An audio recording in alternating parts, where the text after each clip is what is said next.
Dnes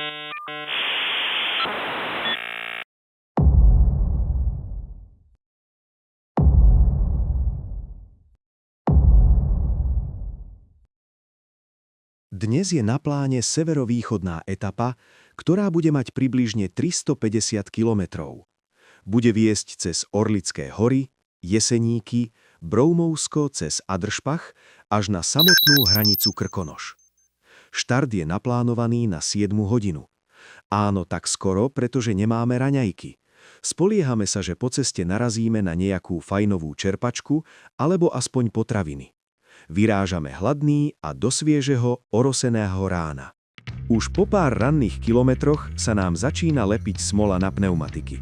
Na Sokyho KTM za jazde odpadáva jeden bočný kufor a padá priamo na rozplesknutého ježka na ceste a šmíka sa až na krajnicu. Našťastie nikto z nasledujúcich jazdcov ho netrafil.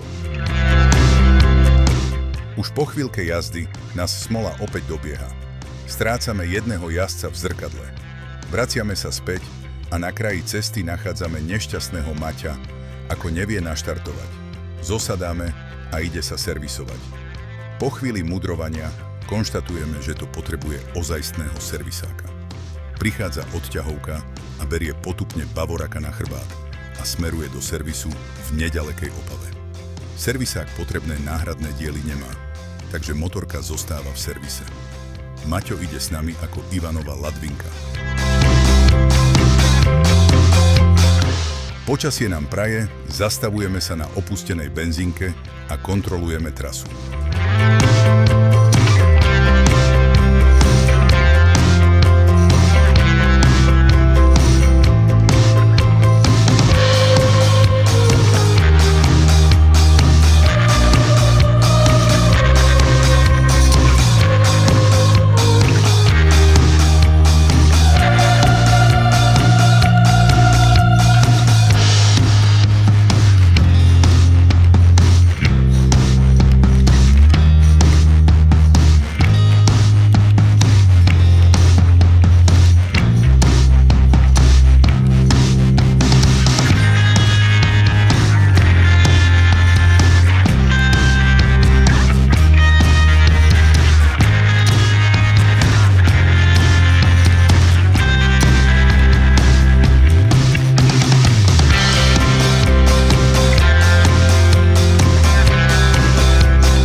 Zastavujeme sa v kostole na Nebovzatia Panny Márie.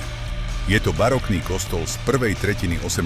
storočia, ktorý stojí nad dedinou Neratov v Orlických horách. Na konci druhej svetovej vojny kostol vyhorel.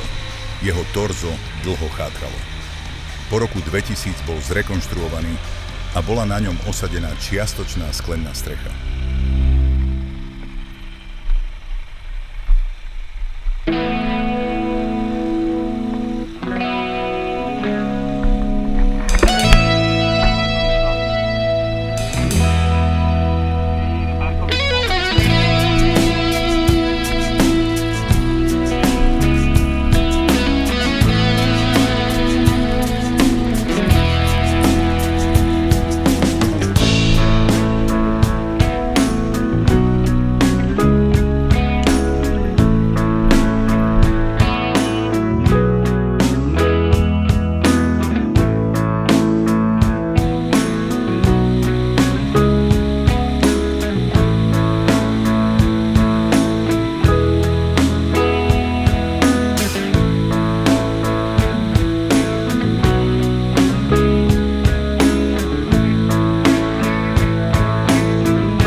diaľky sa na kopci týči nejaká ihla.